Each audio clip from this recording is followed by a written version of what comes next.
જંબુસર તાલુકાના ગજેરા ગામ ખાતે ધારાસભ્ય દેવકિશોર સ્વામીની ઉપસ્થિતિમાં ભવ્ય તિરંગા યાત્રાનું આયોજન કરવામાં આવ્યું હતું। આ પ્રસંગે જંબુસર મામલતદાર, તાલુકા વિકાસ અધિકારી સહિતના અધિકારીઓ ઉપસ્થિત રહ્યા હતા। નૂતન વિદ્યાલય હાઈસ્કૂલ ખાતેથી તિરંગા યાત્રાનો પ્રારંભ થયો હતો। ત્યારબાદ તિરંગા યાત્રા ગજેરા ગામના વિવિધ વિસ્તારોમાં ફરી હતી। અંદાજિત 1.5 કિલોમીટર લાંબી આ તિરંગા યાત્રાને કારણે સમગ્ર ગજેરા ગામ દેશભક્તિના રંગે રંગાઈ ગયું હતું અને દેશભક્તિનો માહોલ જોવા મળ્યો હતો। તિરંગા યાત્રા દરમિયાન શાળાની બાળાઓ અને વિદ્યાર્થીઓએ વિવિધ વેશભૂષા ધારણ કરી દેશભક્તિની ભાવના વ્યક્ત કરી હતી। ગજેરા ગામની વિવિધ શાળાઓના શિક્ષકો અને વિદ્યાર્થીઓ સાથે ગ્રામજનોએ પણ મોટી સંખ્યામાં જોડાઈ યાત્રાને ભવ્ય બનાવી હતી। આ પ્રસંગે જંબુસર તાલુકા પંચાયતના પ્રમુખ, તાલુકા પંચાયતના સભ્યો તેમજ ગજેરા ગ્રામ પંચાયતના સરપંચ સભ્યો અને સ્થાનિકો આગેવાનો પણ તિરંગા યાત્રામાં જોડાયા હતા। સમગ્ર યાત્રા દરમિયાન હાથમાં તિરંગો લઈને નીકળેલા વિદ્યાર્થીઓ, શિક્ષકો અને ગ્રામજનોના કારણે ગજેરા ગામમાં દેશભક્તિનો અનોખો માહોલ સર્જાયો હતો।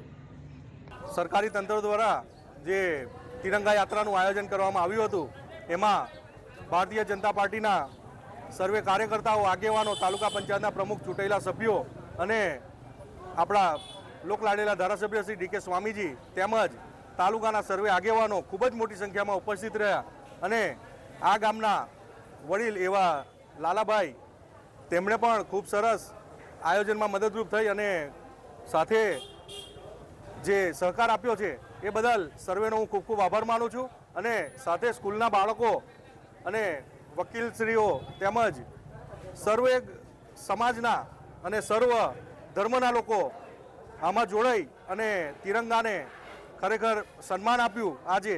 એ જ રીતે આગામી જે સમય આપણો આવે છે, આપણા વડાપ્રધાન શ્રી નરેન્દ્રભાઈ મોદીજી જે કહે છે કે 2047માં આપણે વિકસિત ભારત બનાવવાનું છે, તો એમાં પણ આપણે વધુ નહીં પણ એક ખિસકોલી જેમ પણ આપણે મદદરૂપ થઈએ એવી સર્વેને અપીલ સાથે અને સ્વદેશી અપનાવી અને દેશને વધુ મજબૂત બનાવીએ એવી એક અપીલ સાથે સૌને આગામી આગળ જે 15મી ઓગસ્ટ આવે છે એ નિમિત્તે આપ સર્વેને હું ખૂબ ખૂબ અભિનંદન અને શુભેચ્છા પાઠવું છું। ભારત માતા કી જય, વંદે માતરમ।